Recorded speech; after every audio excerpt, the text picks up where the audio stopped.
So hello বন্ধুরা, নমস্কার, welcome to my channel. আজকে এই ছবিটা যেটা তোমরা নিচে দেখতে পাচ্ছ, এই ছবিটা আমি একটা কমিশন ওয়ার্ক এটা আমি পেয়েছি। এটা খুব শর্ট টাইমে আমাকে করতে হবে, বিকজ এরপরে আরও অনেকগুলো কমিশন ওয়ার্ক রয়েছে। সো আমার কাছে টাইম খুবই শর্ট।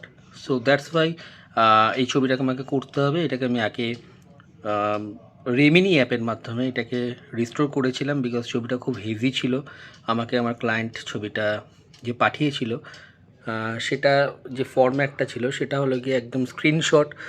সো আমাকে ছবিটাকে ঠিক করতে হয়েছে রেমিনি অ্যাপের মাধ্যমে। তারপর আমি সেটাকে এডিট করে একটা জায়গায় এনেছি, সেটা তোমরা নিচে দেখতে পাচ্ছ। ওকে, সো এই ছবিটাকে আমি ড্র করব, তার জন্য আমি এখানে একটা ক্যানসনের মিটন্স পেপার নিয়েছি, তোমরা দেখতে পাচ্ছ বেশ মোটা পেপার এটা। আমি পেজটা তোমাদের দেখিয়ে দিচ্ছি। এটা হলো গিয়ে এই পেজ। ওকে, এই হলো তার ডেসক্রিপশন, তোমরা স্ক্রিনশট নিয়ে নিতে পারো। আর মিডিয়াম হিসেবে আমি এখানে চারকোল ইউজ করব, বিকজ চারকোলের ছবিটা মানে বেটার হবে, আমার যেটা মনে হচ্ছে আউটপুটটা বেটার আসবে।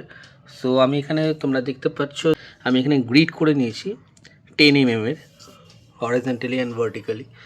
তো আমি এবার ছবিটাকে গ্রিড মেথডের মাধ্যমে এখানে আঁকবো, যাতে চটপট আমি ডেলিভার করতে পারি আমার ক্লায়েন্টকে। সো আমি আমার অনেক ভিডিওতে বলে থেকেছি যে গ্রিড খুব একটা ইউজ করা উচিত নয়, বাট হ্যাঁ, যখন কিনা তুমি কমিশন ওয়ার্ক করছো, আর ছোটো থেকে বড় অবশ্যই রয়েছে, বিকজ আমি এটা মোবাইল থেকে দেখে আঁকবো, তো সেক্ষেত্রে তোমরা গ্রিড ইউজ করতে পারো। আরেকটা জিনিস ফ্যাক্টর ইউজ হয় যদি তোমরা সেটাকে টাইমের শর্টেজ থাকে, টাইম কনস্ট্রেন্ট বা টাইম ক্রাঞ্চ যদি থাকে, তাহলে তোমরা অবশ্যই গ্রিড ইউজ করতে পারো, আদারওয়াইজ দরকার নেই।